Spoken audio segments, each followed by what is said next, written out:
So today, as preliminary teaching before the Kalachakra initiation, the great Kalachakra initiation, I do the introduction to Buddhism.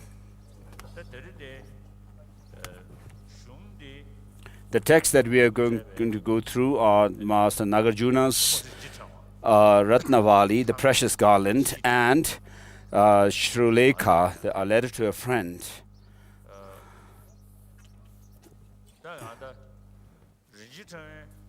So with regard to the Ratnavali, the precious garland, its commentarial transmission, I received it from Segun Senchab Rinpoche, from whom I received actually the explanatory transmission of all the 6 treatises of logic by Master Nagarjuna. And then the other, the Mulda Madhyamaka Karika, I received the transmission from Kunalama Tenzin Gelsen. And also this the letter to a friend, I received this transmission from Kunalama Tenzin Gelsen himself. And so I have received the transmission of both these texts that I'm going to teach. So whenever we do a Dharma discourse like this, in the beginning we say the prayer which is a praise to the Buddha, which is common to both Pali and Sanskrit traditions. And the prayer goes, to the teachers, the fault destroyer, thus go in fully and perfect and enlightened, awakened to Buddha, endowed with knowledge and good conduct, go into bliss, knower of the world, helmsman of ordinary beings, beings to be tamed, supreme one, teacher of all gods and men, Buddha, foe destroyer, glorious, victorious one, Shakyamuni Turu, I pay homage, make offerings and go for refuge. So this prayer is said 3 times. We are going through the second recitation of the same prayer. To the teacher, Arahat, Tathagat, Samyak Sambuddha, endowed with knowledge and good conduct, gone to bliss, knower of the world, helmsman of ordinary beings to be tamed, supreme one, teacher of all gods and men, Buddha, Arhat, glorious, victorious one, Shakyamuni, to you I pay homage, make offerings and go for refuge. Please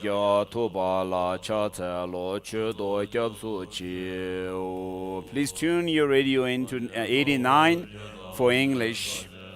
When you, chief of the bipeds, were born, you took 7 steps on this great earth and said, I am supreme in this world. To you who were wise at the time, I pay homage. Completely pure body, supreme divine form, ocean of wisdom, like a golden mountain, fame that blazes in the 3 worlds, supreme protector, to you I pay homage. Endowed with the supreme marks, a face like a stainless moon, a color like gold, to you I pay homage. The 3 worlds are not like you, who is free from dust. Matchless one, endowed with knowledge, to you I pay homage. Protector, endowed with great compassion, omniscient teacher, filled of ocean-like merits and good qualities, to the thus gone I pay homage. Through purity, freedom from attachment, free from attachment, through virtue, releases from the evil golden realms, unique, supreme, ultimate meaning, to the Dharma that brings peace I pay homage. From freedom, teaching the path, well abiding in the pure trainings, holy fields, endowed with good qualities.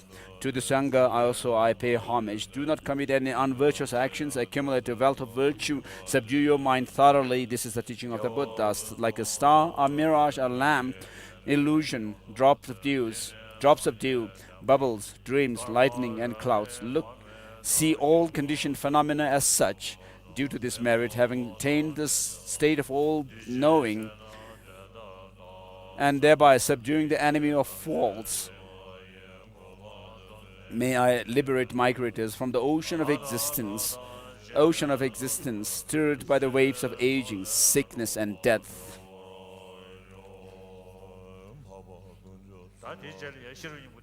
Let's say this Heart Sutra. Arya Bhagavati Prajnaparamita Hridaya Sudram. I pay homage to the 3 exalted jewels. Thus have I heard at one time. The Blessed One was dwelling in the Vulture's Peak at Rajagriha together with the great assembly of monks and great assembly of bodhisattvas. At that time, the Blessed One was absorbed in the concentration that examines all phenomena, called profound illumination. Also at that time, the exalted one, powerful Avalokiteshvara, the Bodhisattva Mahasattva, was contemplating the meaning of the profound perfection of wisdom, and so that those five aggregates also are empty of inherent existence.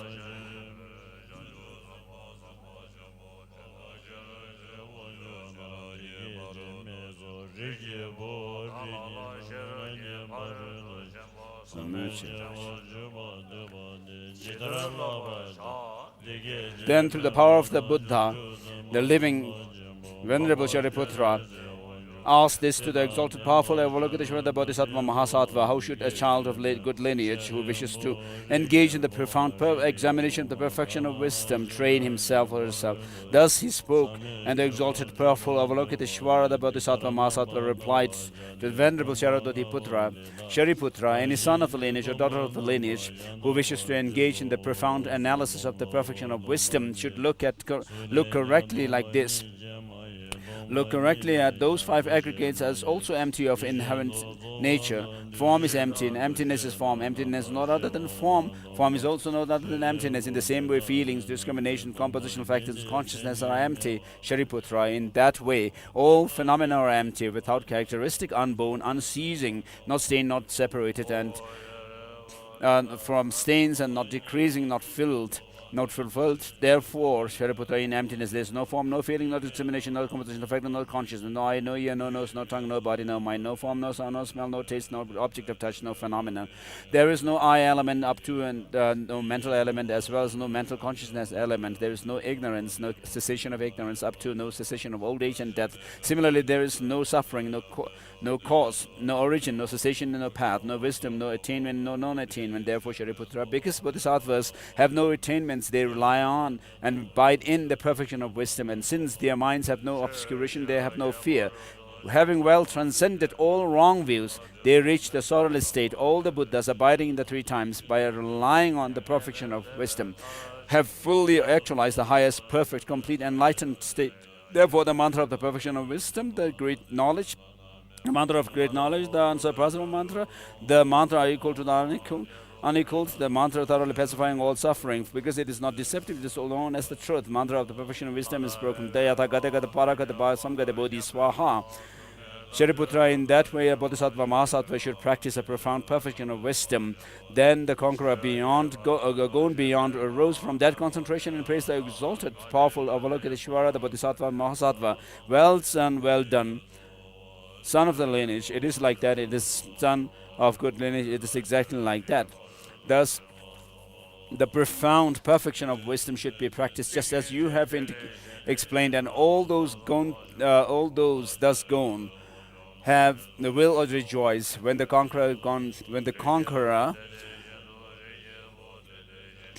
beyond had spoken thus. The living, the Sharadatiputra, the exalted, powerful Avalokiteshvara, the Bodhisattva Mahasattva, and all those surrounding, as well as the worldly beings, gods, humans, asuras, and Gandharvas, also rejoiced and praised the words of the conqueror.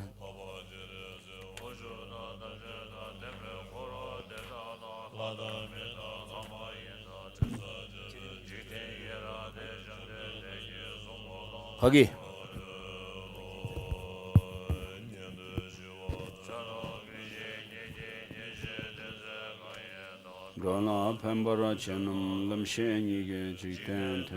This is the verse of salutation from Abhisamaya Alamkara, saluting the wisdom mother of the Shravakas, Pratyeka Buddhas, Bodhisattvas, and Buddhas. And then the verses of salutation from Nagarjuna's Mula Madhyamaka Karika, the fundamental treatise of the middle way, called Wisdom. Sobe sangye manam ke tamba tela chatselo. Let's say the blessing for the tea.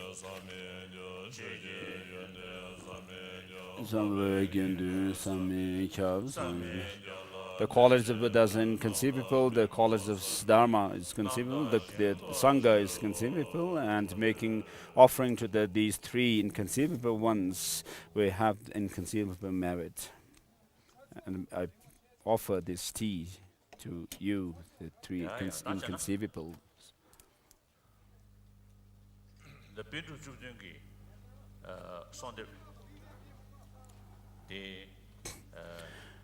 The 17 Nalanda Master prays, illuminating the threefold faith, an invocation of the 17 great sagely adepts of glorious Nalanda. I will read the text and then give short comments, introduction to these masters. So at the end of the book, actually, in the colophon, which I'll read first.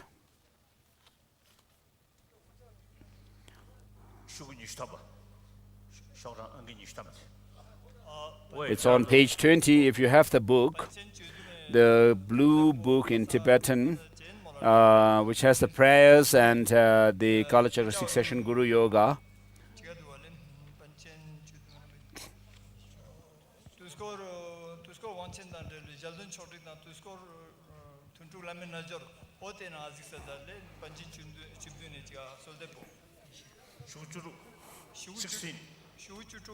The Tibetan text is on page 16.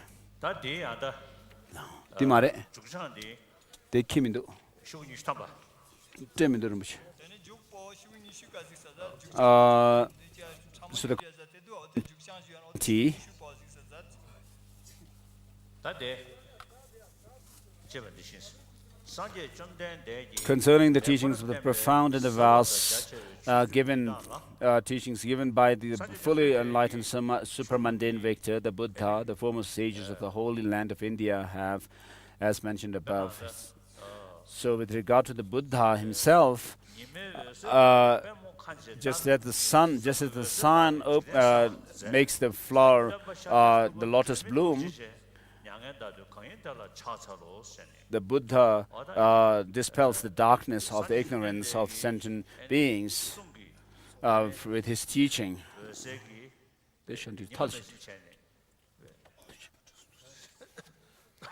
And so the sun of the Buddha's teaching opens the intelligence or the wisdom of the disciples. And so without being overly attached to the teaching of the Buddha, saying that I'm a Buddhist and therefore I hold the Buddha to be sacred. But what you need is an unbiased, skeptical mind and do analysis of the teaching of the Buddha.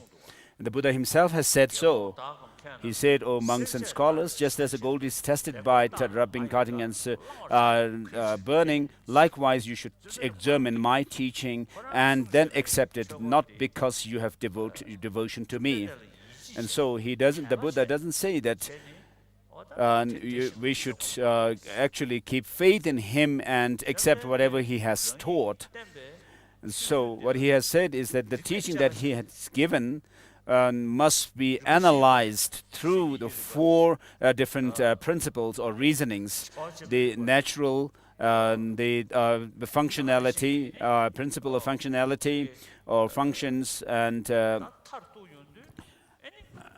ultimately by using the argumentation, the reasoning, using the arguments, and also using the principle of relation. And so one must use arguments, logic, to check the teaching of the Buddha. For example, the Master Nagarjuna and his disciples themselves have actually, when they examine the teaching of the Buddha himself, they have said that such and such teachings cannot be taken literally because they go against reason. Because the reason undermines those teachings if you take them literally, and therefore they have said that these such and such teachings cannot be taken as literal, but these are interpretive teachings. Whereas certain other teachings, they have said however much you examine the teaching through logic and reasoning, you gain more and more certainty about them. And when you actually apply those teachings within yourself, you can actually make transformation within yourself. And therefore, first by reasoning and examining the teaching, and then experimenting the teaching, which gives when through these means when you gain certainty, then if you take such teachings as definitive, then you can actually do so. You can take these literally. So amongst all the different teachers of the world that have come in the world, who have been really helpful, beneficial to millions and millions of beings in the past, and in the present also, they are doing so, and in the future they will do so, who will do so. All these religious traditions must be respected.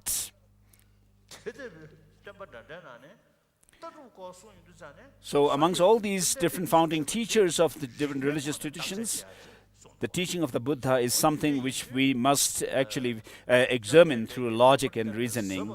And therefore, I say here, the teachings are profound and vast, given by the fully enlightened Buddha. The former sages of the Holy Land of India have, as mentioned above, composed numerous excellent, meaningful texts that can open the eyes of those possessing the fine discriminative awareness. During this time, more than 2,500 years have passed, but still those teachings dealing with hearing, contemplation, and meditation survive undiminished. Therefore, I recollect the kindness of those who were the ocean of sages and the cream of sages, and aspire to follow them with unflinching faith. And so, in the Nalanda tradition, which follows reason and logic to test the teaching of the Buddha himself, we are talking about them. And so, these masters are actually showing us the path.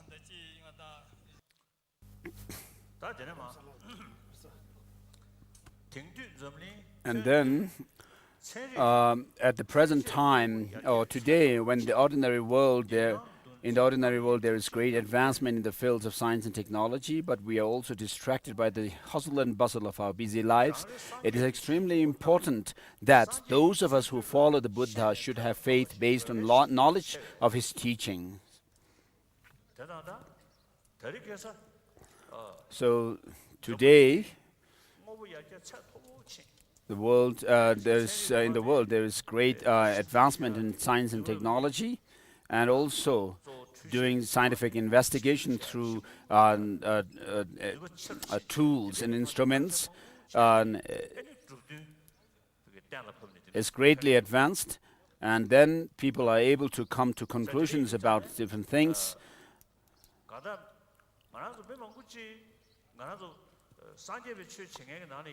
Amongst the Buddhists, for example,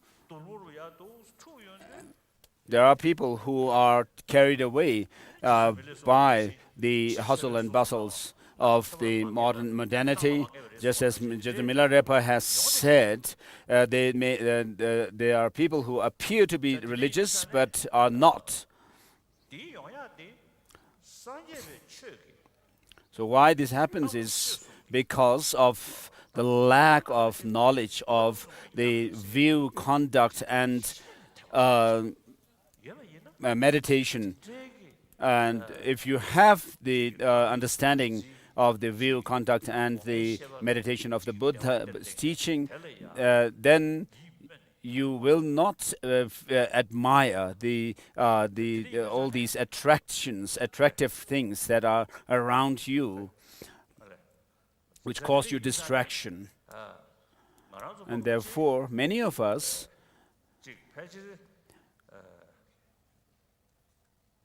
mostly from the one corner of our mind, we admire the material progress and admire them. Therefore, even amongst the monks or nuns, there are very few who are actually who have found faith in the Buddha's teaching and Buddha through knowledge and reason.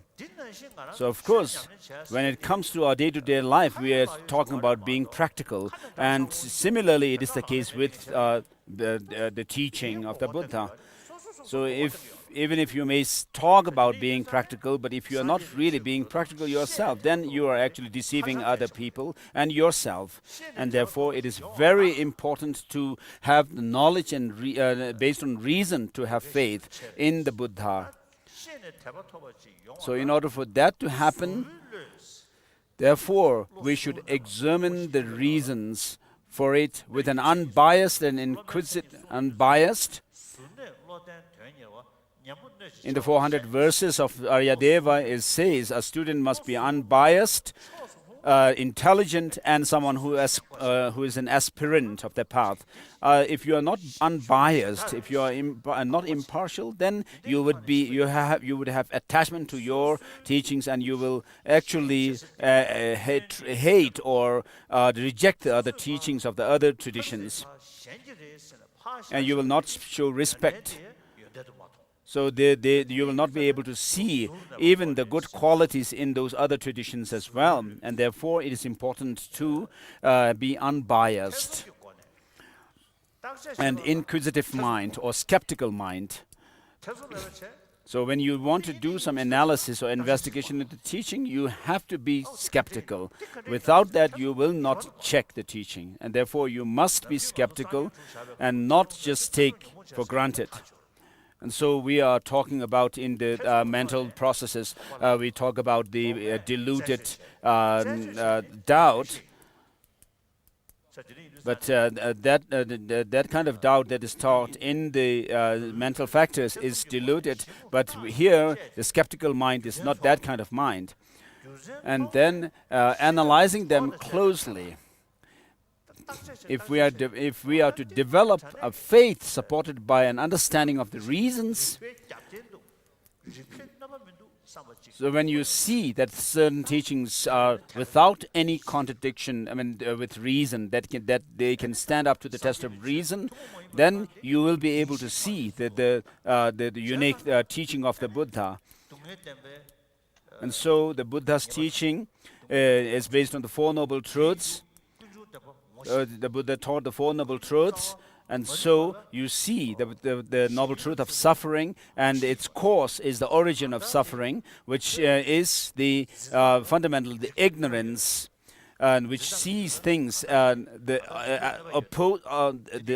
what is opposite of the reality, and therefore this ignorance, which can be overcome by seeing the factors which can actually counter it, like the selflessness, understanding of selflessness. So when you see the possibility of the ignorance the possibility that ignorance can be overcome and eliminated from your mind, and that also that you can actually develop it within yourself, then you will be able to see the quality of the teaching, the Dharma itself, which is the path to, which comprises the path to liberation, the three trainings. So the main one is the wisdom, training of wisdom, and which is supported by the training of concentration, and which is also in turn founded on the morality.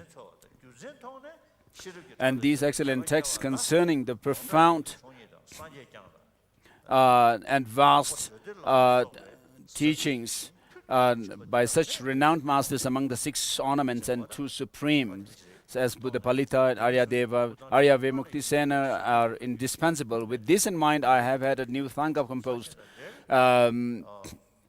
depicting the 17 sagely adepts of Nalanda. This collection is achieved by adding 9 teachers to the existing way one, depicting the 6 ornaments and 2 supreme ones. And therefore, seeing these reasons, I wrote this praise of the 17 Nalanda Masters. So I would like to also wish to make some clarification here. The Tibetan Buddhism, the Buddhism that is spread in Tibet is called by some as Lamaism. and that these people have actually they said that this is not pure, authentic teaching of the Buddha that had come from India, that originated with the Buddha in India.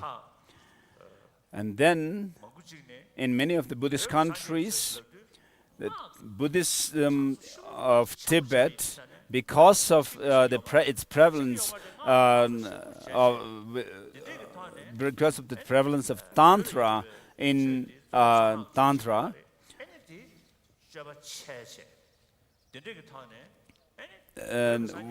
where people have actually misused the teaching and misbehaved accordingly. And therefore, these people from the other Buddhist countries have said that Tibetan Buddhism is not true Buddhism.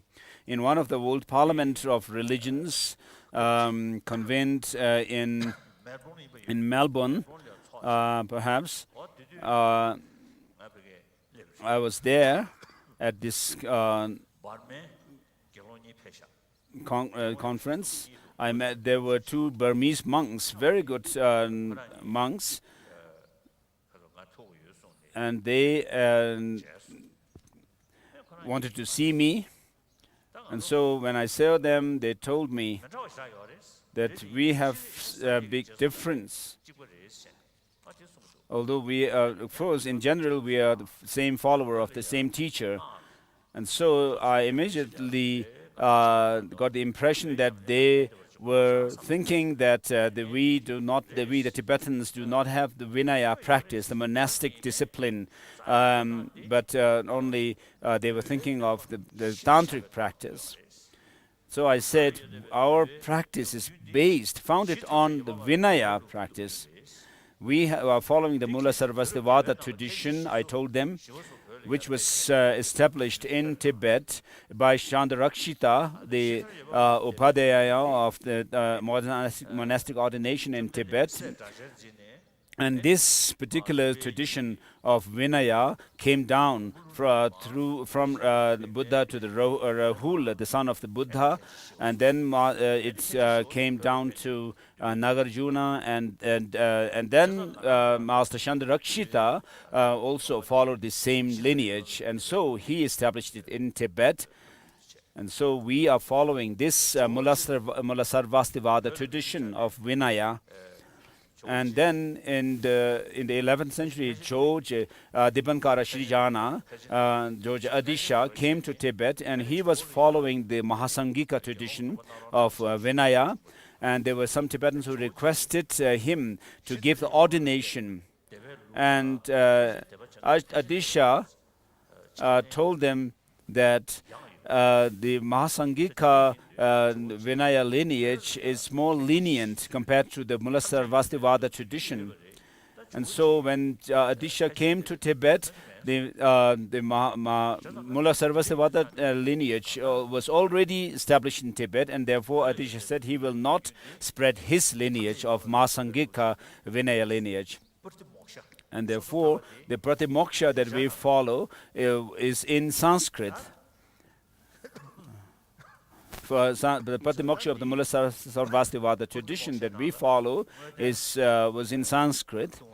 And so, within this lineage, we have the 4 defeats and the 13 remainders and so forth.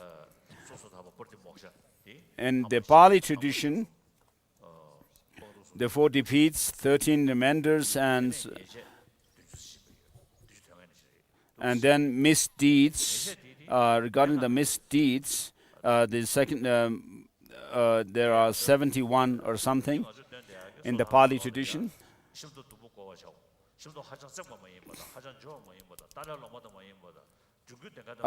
which refer to, in the Mula Sarvastivada tradition, the way the monks should wear their lower robe, shamtap.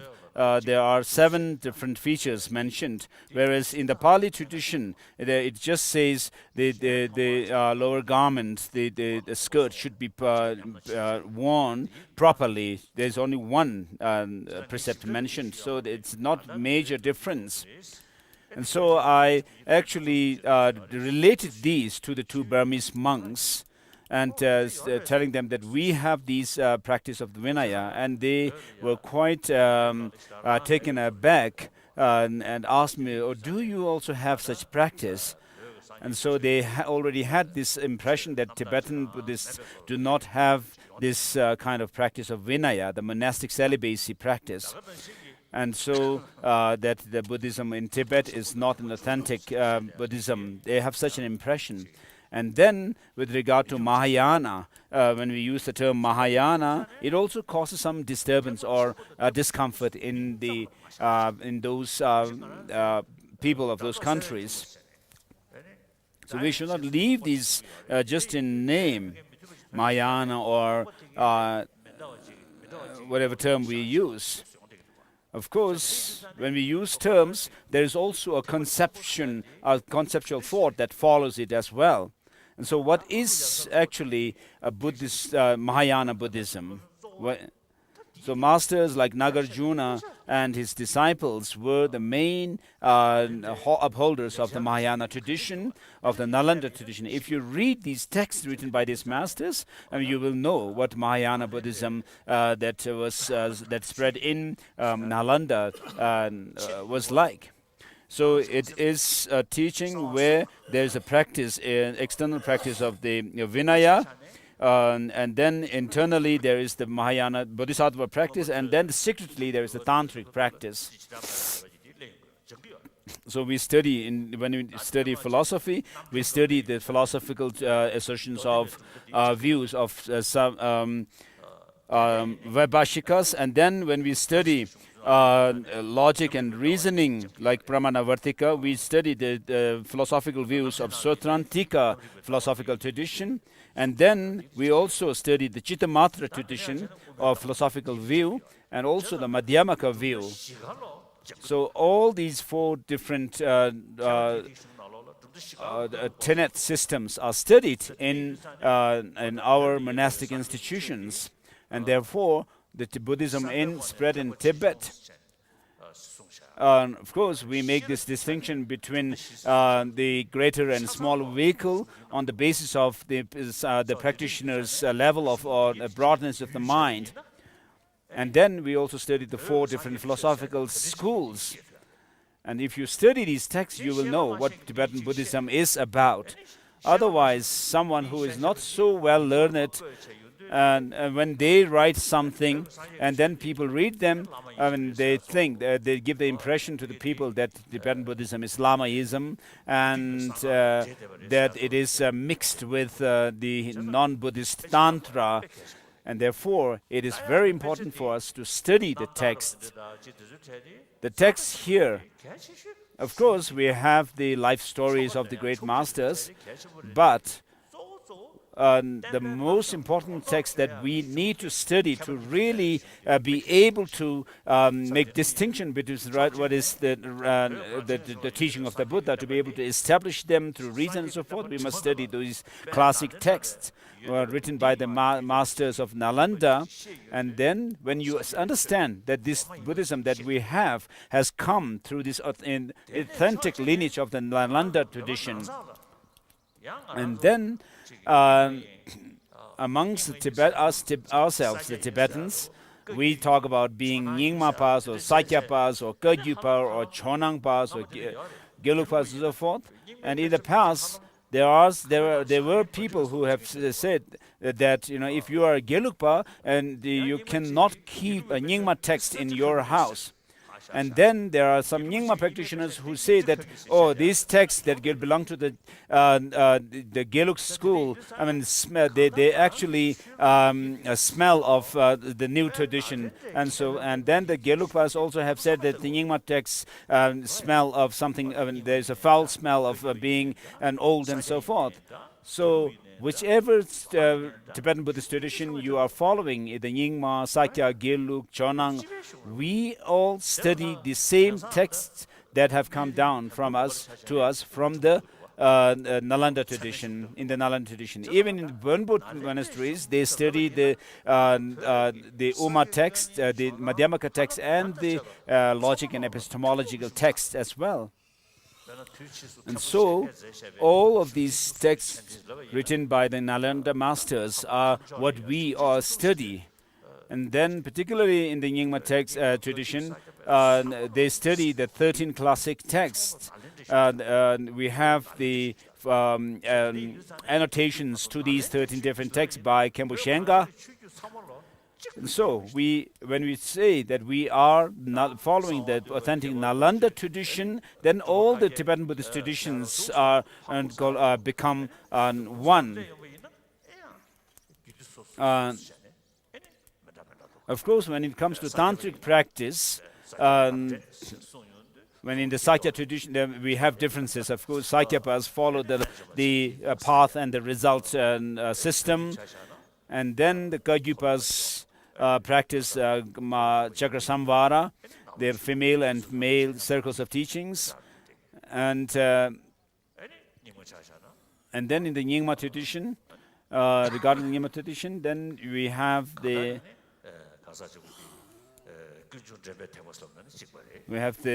what is known as the Kunjung Drembe Thekpa, these different vehicles that the 9 vehicles that they talk about. Of course, they are the teachings on the 4 noble truths, and then the Bodhisattva teachings and so forth are same.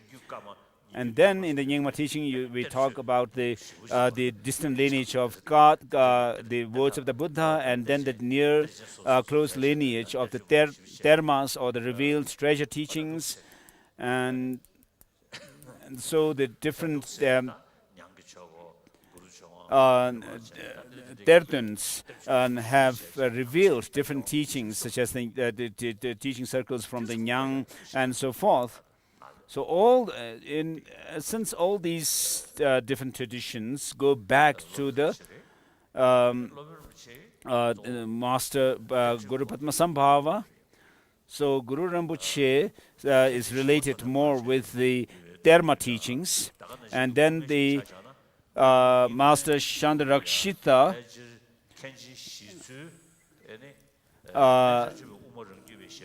is more related with the sutra teachings, and particularly within the Madhyamaka tradition, he followed the Yogacara Madhyamaka tradition. And then later, masters like Kungen Longchen Rabjampa, who was one of the 3 emanations of Manjushri himself, and then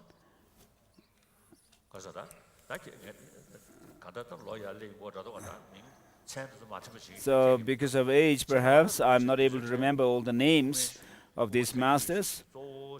And so these masters explained the Madhyamaka tradition from the point of view of Prasangika Madhyamaka school. So if you go back to the root of all these traditions, we can see the difference between the Sakya, Kagyu, Nyingma, and Geluk and so forth are on the basis of, from the point of view of Tantra. But when it comes to the Sutra tradition, we see that all these traditions follow the same Nalanda tradition. So we all follow the same Nalanda tradition. When it comes to the particular practice, perhaps, within the Sakya you have the Sakya, Ngorpa, and Tsarpa traditions. And then in the Kagyu we have the 4 major and 8 minor Kagyu traditions. And there are slight differences, perhaps, and therefore I find it quite significant to actually introduce the 17 Nalanda Masters.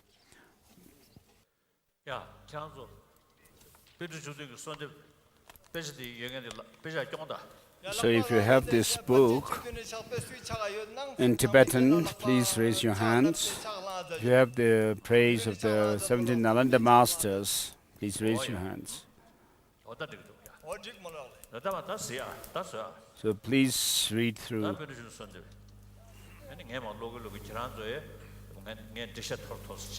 So I will read through the text and give short comments as I go through, and you may also read through. The God of gods, arisen from the compassionate wish to benefit wandering beings, has attained transcendent protection, abandonment, realization, and liberate sentient beings through the teaching dependent arising. Through teaching dependent arising, I bow my hat to you, O the conqueror, the son amongst teachers. And so, the way I'm praising the Buddha here, or paying homage, saying the compassionate one, wishing to benefit wandering beings, I'm actually thinking along the lines of Dignaga's praise to the Buddha, saying the Buddha is one who has become an authority, and also Master Nagarjuna also praises the Buddha for teaching dependent origination from his own experience. So likewise, I have praised the Buddha here. Accordingly, I call to mind esteemed Nagarjuna, who, as prophesied, introduced the Madhyamaka system, the excellent path, and who was skilled in clarifying the meaning of the suchness, free from extremes, the intention of the mother of conquerors through the profound logical presentation of dependent arising. And so, Master Nagarjuna was the one who actually was the master who commented on the explicit content of the teaching of the Prajnaparamita, the perfect and wisdom teachings, which is emptiness. And so, of course, all the masters or the followers of Madhyamaka and Chittamatra traditions followed these perfection of wisdom teachings. But with regards to using the reasoning of dependent origination to prove that things are absent of any inherent existence, is the tradition of Madhyamaka, the Nalanda, the Nagarjuna tradition. As I have already told you the other day, if you recite and think along these lines, which say from Nagarjuna's text, which say whatever occurs through dependence is said to be empty, and so forth. These two verses, you'll see that the reasoning of dependent origination is the main reasoning to prove that things are empty. And then the third verse is homage to Arya Deva, who was the chief disciple of Master Nagarjuna, and according to with regard to his writings, we have the 400 verses, and it is one of the three texts which we refer to as Juk Shisum, and the fundamental treatise of the middle way, the Madhyamaka Avatara, and the 400 verses. And then next is Buddha Palita, who wrote a commentary on Mula Madhyamaka Karika, wrote this commentary which is named after himself, Buddha Palita commentary. So it's not, although it's not very extensive commentary, it is very profound one. And then next is Master Bhava Viveka.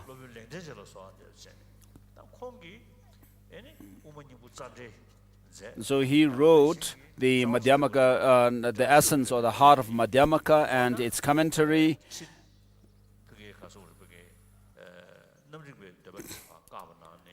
So in his commentaries, he actually rejected the Yogacara view, philosophical view, saying that there's no external things. And then, so he refuted the extremes as truly existent, and accepted the shared perception of valid cognizers and external objects. And so the Savatantrika Madhyamaka tradition founded by Acharya Bhava Viveka is called, in the Sakya tradition, it's called the lower Savatantrika Madhyamaka tradition. And then next is praise to Master Chandra Kirti. I call to mind Chandra Kirti, who promulgated the complete path of the sutras and tantras, who was skilled in expounding the profound and vast middle way system. So we actually study the text written by him, which is Madhyamaka Avatara, or entering into the middle way, which we memorize and also study the commentary to it word by word, and also do study them through critical analysis, where we actually go through the process of objecting to the opponent's views, and then establishing one's own views, and then refuting, or we also do the rebuttal of any arguments against or criticism against this our positions and assertions. And then, as there is a saying, there is a sun and the moon in the sky, which are shining brightly, and there are two texts which are called clear texts on the earth, which are the Dön cell, the bright lamp, and also the thick cell, which is the clear word. And so these two texts were written by Master Chandra Kirti, very profound and marvelous teachings, commentaries. And then next is, I call to mind Bodhisattva Chandarakshita, who was skilled in teaching the host of fortunate disciples the truly marvelous path of great compassion with the versatile means and reasons of the profound and the vast. So he wrote the Shiksha Samuchaya, the compendium of practices, and also Bodhisattva Charya Avatara, Guide to the Bodhisattva Way of Life. These two texts complement each other. What is not found extensively, covered extensively in one text, is covered extensively in the other. And so these two texts we study. So these are very important texts.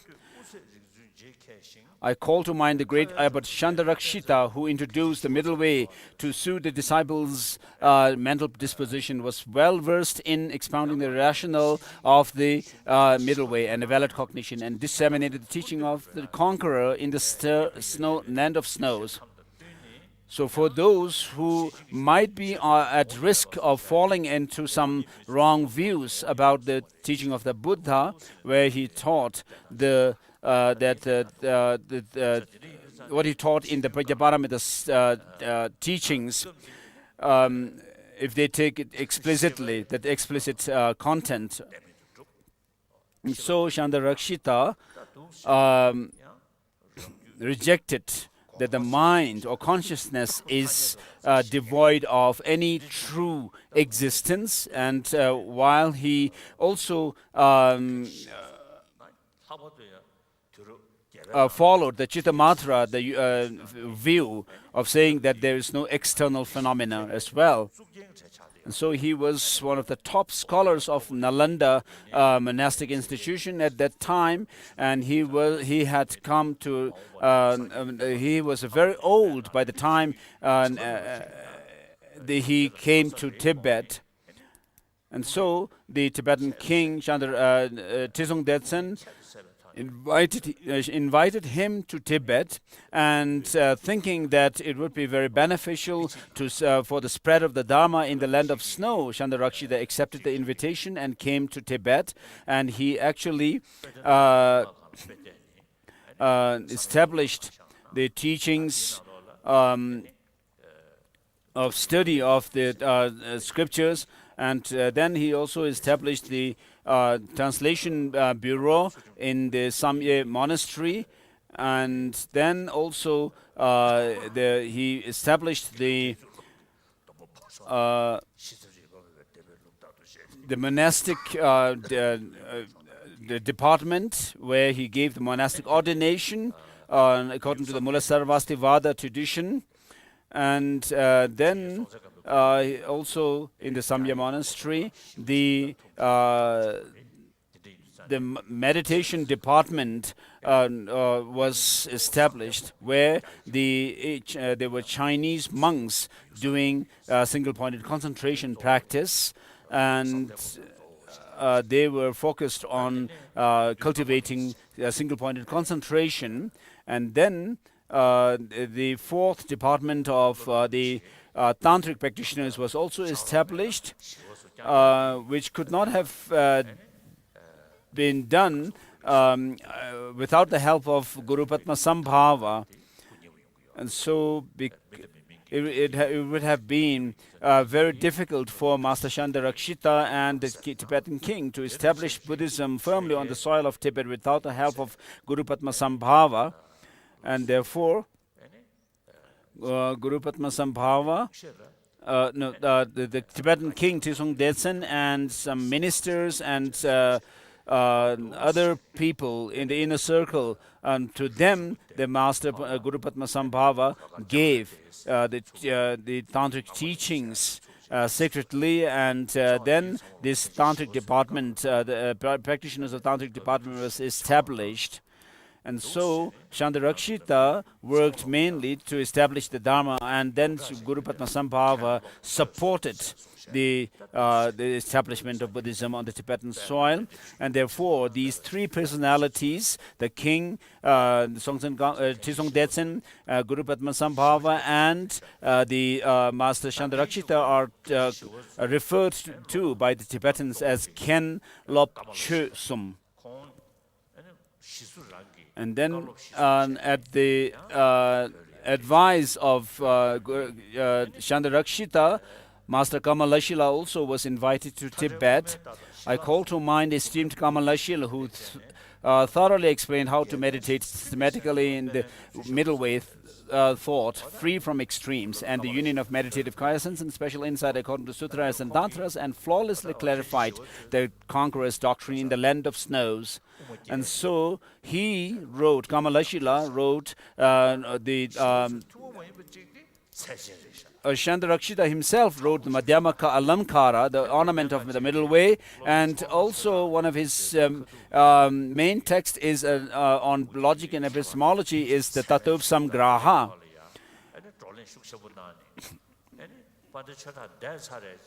So it deals with the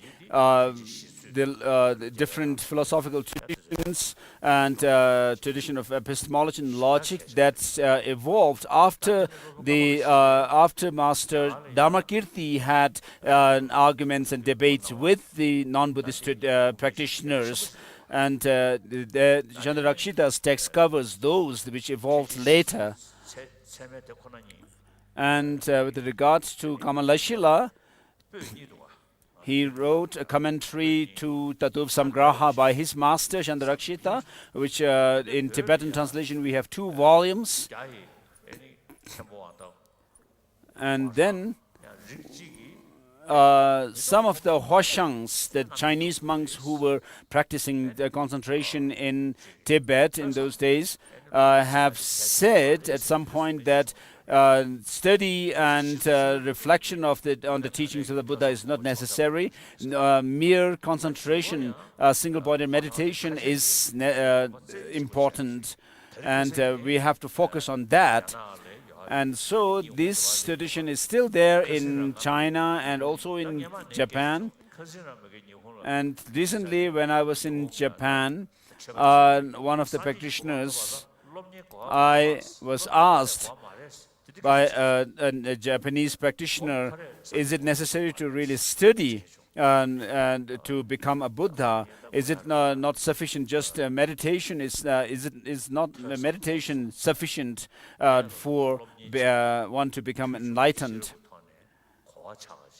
So in order to reach the goal, of course, we need to understand the teaching by studying them, first by hearing the teaching, and that is just superficial understanding, and then on whatever we have listened and heard or studied, what we should do is we should reflect on those teachings and do critical analysis through reason and logic, just as the scientists do to experiment and to research on certain thing. And so we also with regard to the principle of functions and the functionality and the principle of relativity, even scientists use in their experiment and research. And then in quantum physics, they say that nothing exists objectively, which is very similar to what Buddhism says.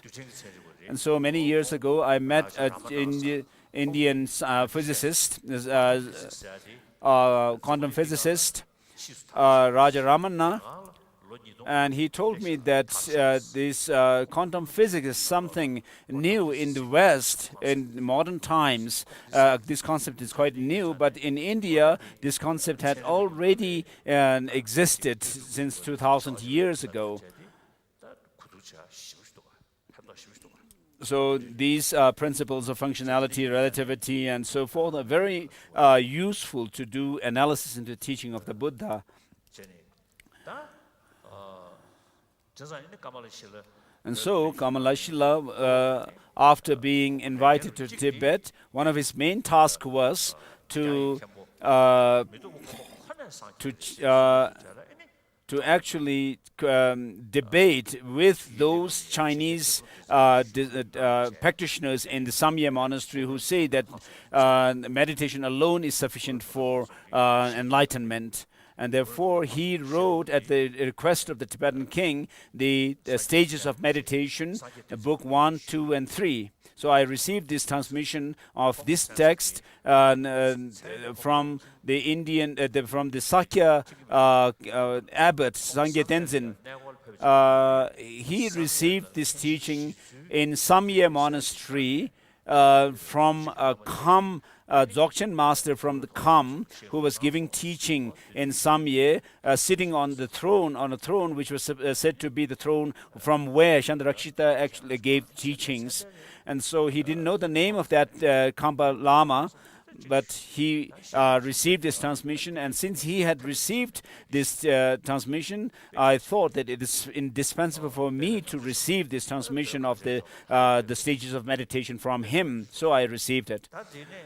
And therefore, I call to mind the esteemed Kamalashila. So up to this, we have covered the profound view lineage of the masters. And then next starts the, next is Asanga. I call to mind esteemed Asanga, who Maitreya inspired and looked after, who was adept in disseminating all the Mahayana sets of discourses, who reveals the vast path and, as prophesied, blazed the trail of the mind-only system. So he was actually prophesied by the Buddha himself. So his own philosophical view is in Madhyamaka Prasangika view, but he was responsible. He had the task, the noble task of establishing the Mind-only school. So we study the text written by him on the Mind-only school. Then I call to mind esteemed Acharya Vasubandhu, who by maintaining the doubly empty system of the 7 treatises of Abhidharma,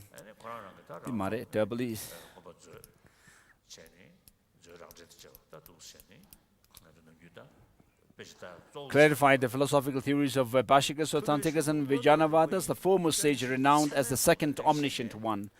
I call to mind esteemed Dignaga. So we study Abhidharma Kosha Karika of Vasubandhu. And then Dignaga was a really great scholar, had the highest caliber of intelligence to examine the teaching of Buddha through reasoning.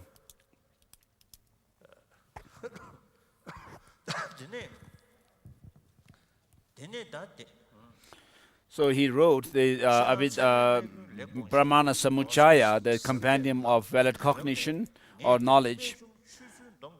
And then next is praise to Dharma Kirti, the glorious master Dharma Kirti. He was someone who excelled himself in logic and epistemology. He wrote 7 texts, the 3 body-like texts, and then the 3 primary texts, and then 4 derivative texts on logic and epistemology, which are all there in Tibetan translation. The Pramana Vartika is the longest text he wrote, and then the Pramana Naya Bindu is the second one, and then the Pramana Vinishchaya is the third one, which are like the body-like texts. So we can actually, by studying his text, we can see how to prove the Buddha to be an authoritative person, and also with regards to, how we can see that the understanding of emptiness can counter our ignorance about the true reality of things. We can resort to the text written by Master Nagarjuna and his disciples, the Madhyamaka texts. And then next is Vimuktisena, Arya Vimuktisena, who was the disciple of Master Vasubandhu, who excelled his own master in the study of Prajnaparamita. And so Master Vasubandhu interpreted the perfection of wisdom teachings into the mind-only school system from the point of view of the mind-only school system, whereas he interpreted it otherwise, which is to say that he interpreted into from the point of view of the Madhyamakas. And next is Haribhadra. He wrote the Prajnaparamita Aloka, and the lamp or light of the Prajnaparamita, and also ornament for clear realization, and also the Sphutartha, the short commentary on the Abhisamaya Alamkara. And then comes Gunaprabha, who wrote Vinaya Sutra, which actually summarizes the Vinaya principles that are contained in the Vinaya Sutras of the Buddha. So this is what we study to follow the Vinaya practice. And then comes Shakyaprabha, the ideal Vinaya holder. And then the Venerable Atisha, the 17th master, and from him came the three Kadampa lineages, the Kadam scholastic tradition, and Kadam Mengak, the quintessential, and then the Kadam Lamrim tradition. So in order to understand the broad, the complete structure of the Buddha's teaching, we need to follow the scholastic tradition of Kadam. In the Sakya tradition, when they go through the teaching of Nangsum, the three perceptions of visions, they follow the same tradition as the Kadam. They follow the same the tradition as it is followed in the Lamrim. And the scholastic Kadam tradition actually follow the Nalanda tradition. When we actually have to follow the essence of the teaching of the Buddha as a whole, we need to follow it according to what is taught in Abhisamaya Alamkara, where it goes through the two truths, then four truths, and then the three jewels, and so forth, which are called the teachings, the topic on instructions. So, of course, it will come later. So the Kadam. So from Atisha came the three Kadam lineages. Then making such invocations with an unflinching pure mind to these exceedingly fine sages who are the ornaments of the world and the source of stupendous elegant teachings, may I be blessed that I may mature my mind stream and achieve liberation. And then, according to what is taught in the Abhisamaya Alamkara, in the topic on instructions, following which I say here, I write here, may I be blessed by understanding the meaning of the two truths, the way things exist, we ascertain through the four truths how we arrive, how we enter and exit the cyclic existence engendered by the valid cognition. Our faith in the three refuges will be firm. And so, with regard to the two truths, when we think about the dependent origination, of course, we think about how things are relative. So we can understand, with regards to the two truths, we can understand that the dependence in terms of how things are dependent originated in terms of causality, and on the basis of which we can understand how things are dependent in terms of how they are designated. And when you understand that, then you will be able to gain understanding into the true Dharma, which comprise the true path and true cessation. And when we understand this, by understanding the nature of the teaching, we find faith in the Buddha, the teacher. And so we find understanding of the four truths. And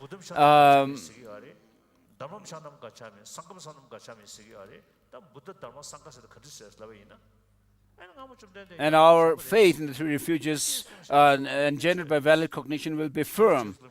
And so, of course, when we say Buddham Sharanam Gacchami, I take refuge in the Buddha, Dharma and Sangha, of course we can say the Buddha came in the past and he gave teachings, and then following which there are the Sangha, the members who are following it. I mean, that doesn't have much weight.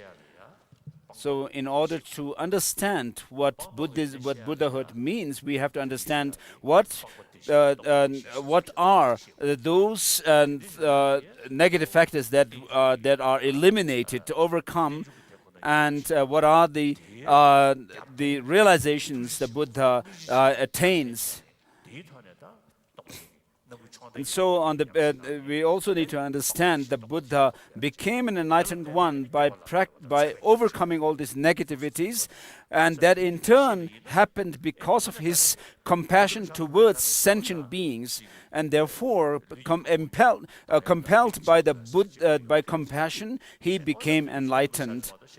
So otherwise, we would just say, oh, the Buddha appeared in the past, and that doesn't have much weight. And so engendered by the may I be blessed to perfect an uncontrite awakening mind of bodhicitta, which is rooted in renunciation, the aspiration for liberation, and the total purification of suffering and its source, and that boundless compassion that wishes to protect wandering beings.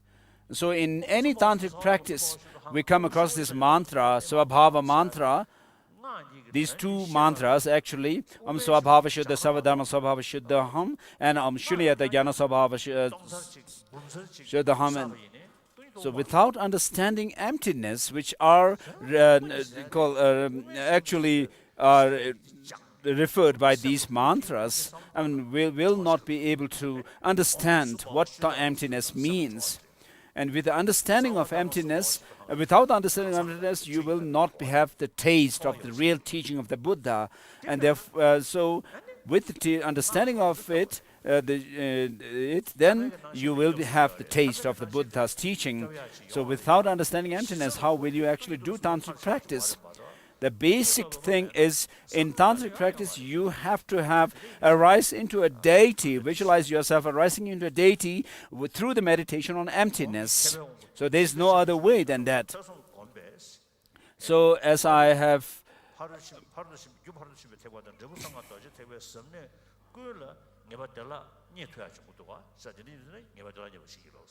So may I be blessed to be able to develop a quick and easy conviction about the profound paths of all the paths of perfection of wisdom and Vajrayana by listening to, contemplating, meditating on the meaning of the commentaries of the great pioneers.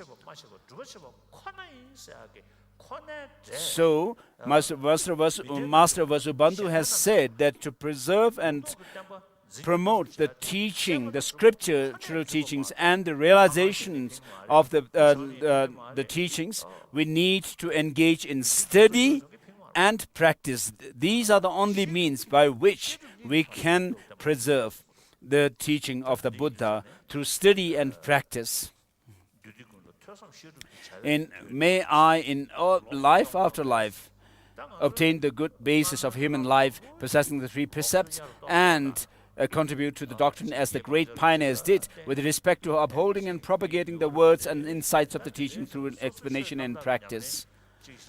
So we have really not followed the teaching very sincerely with this kind of spirit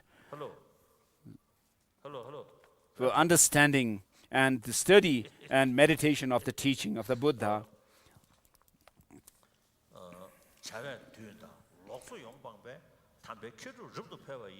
May all religious assemblies be filled with noble sages and practitioners, passing their time in hearing, contemplation, and explanation, and having totally given up all wrong livelihood. May the ground of this this world be adorned in this way. By such power, may all the grounds of paths and sutras and tantras be traversed, and by quickly achieving the state of omniscient conqueror, spontaneously fulfilling the two purposes, may I work for the sentient beings as long as space remains. Now we'll have the launching of the new publication on Buddhist science. So the texts are written by the 17 Nalanda Masters, can be used like a key to open the words of the Buddha. And so, if you understand the Abhisamaya Alamkara in the study of Prajaparamita, then when you read the Prajaparamita Sutras, they make sense, like the 8,000 verses of Prajaparamita Sutra, and then the 25,000 verses, and then the 100,000 verses. So Buddha's teaching deals with what is the ground reality of how things are. On the basis of that, then we can see how the principle of functionality works, and in terms of making transformation within our mind. And therefore, you can also have the principle of argumentation or evidence and logic. So there are, of course, in our Buddhist literature, we can find explanations about physical reality. Whereas when it comes to psychology, it is not as, what we find in Buddhist literature is not as it's very profound, and what we find in science is not as profound as and deep and extensive as it is found in Buddhist literature. Whereas in terms of physical science, physics, it is found very extensively in great detail in modern science. Whereas when it comes to psychology, emotions, it is found very profoundly and vastly in the Buddhist literature.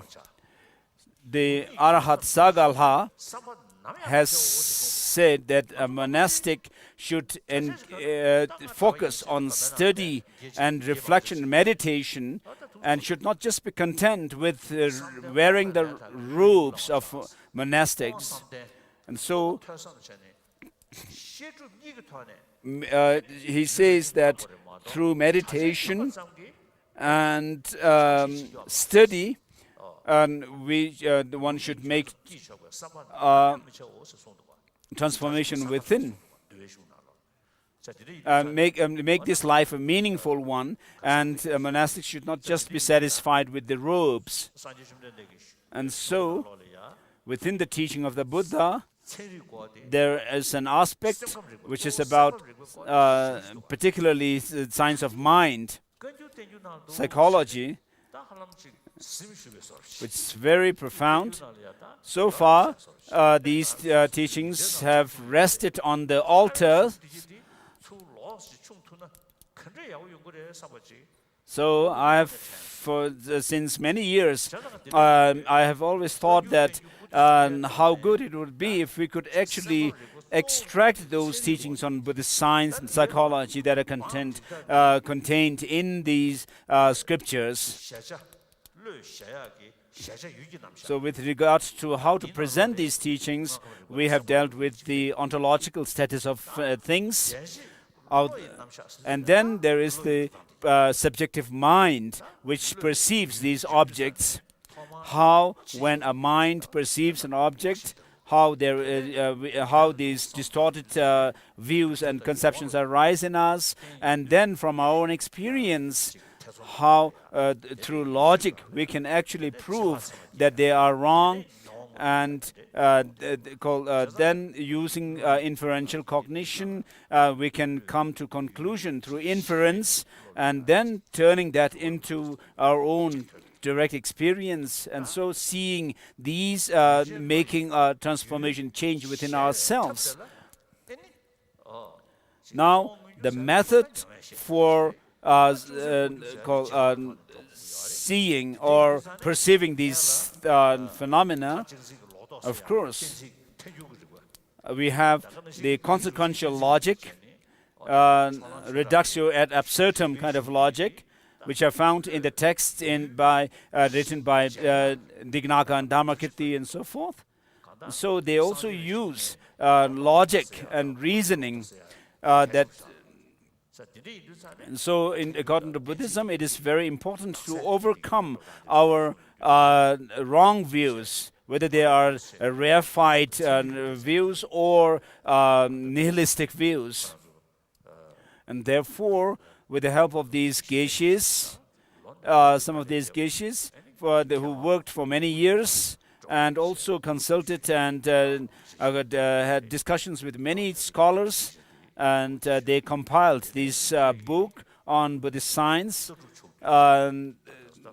drawing material from the Kanjur and Tenjur, and then these 2 volumes on Buddhist science are academic subjects, not religious. So the Kanjur and Tenjur literature that we have contains science. One aspect of the teaching is science, and then there's a Buddhist philosophy. Buddhist religion only for Buddhist. Science and the different sort of concept of philosophy is something academic subject. It can, you see, related with either relevant to, I think, 7 billion human beings. Mainly in this academic subject. So existing modern education, very much sort of oriented about matter, material.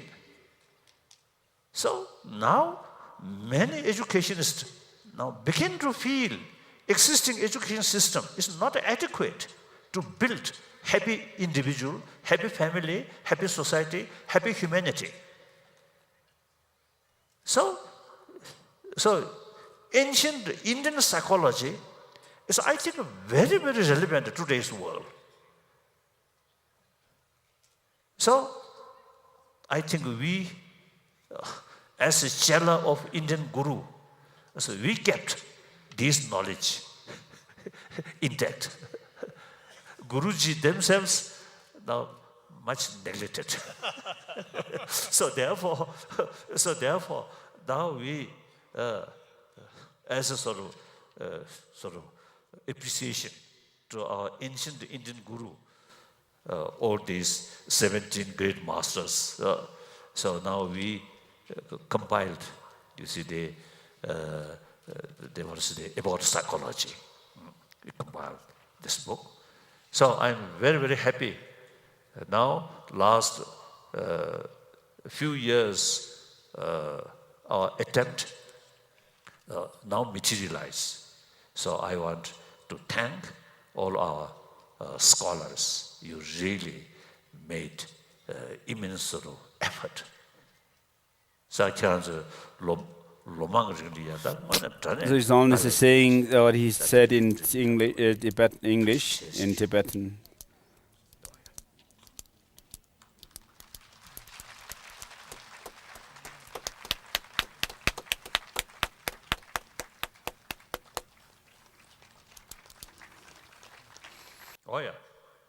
So, this book, right from the beginning, our sort of motivation is, this is not only for Buddhist, not only for Tibetan Buddhist, this is for humanity.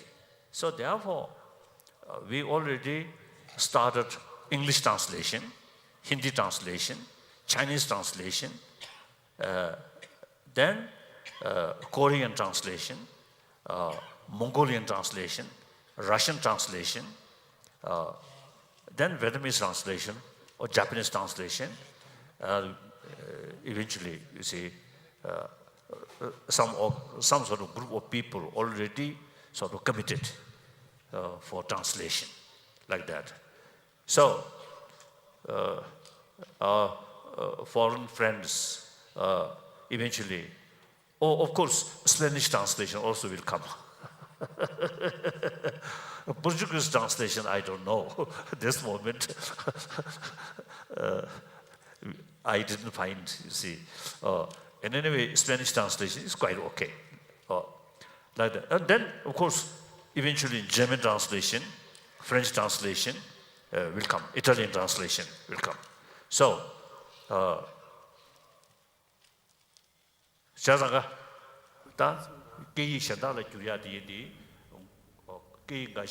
His Holiness is saying this, whatever he said in English, in Tibetan again. So the English and Hindi translations may be finished this year, and then the Chinese translation may come later.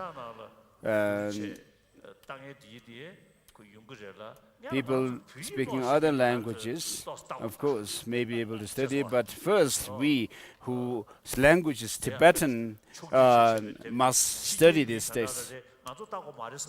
Don't think that this is meant for the Westerners and foreigners and that we don't need to study. And you have to study them. The Muslims also should study this text. You should keep your faith in Allah, single-pointed faith in Allah. You also human being. You also find some disturbances from our emotion. So beside sort of appeal to Allah, it is useful to know more about the whole system of emotion. That can be helpful. So, with our own knowledge, through effort, on top of that, blessing of Allah or Jesus Christ or like that can be helpful. Okay, so like that. So itself should consider academic subject, not a religious matter. Okay, thank you. So now finished.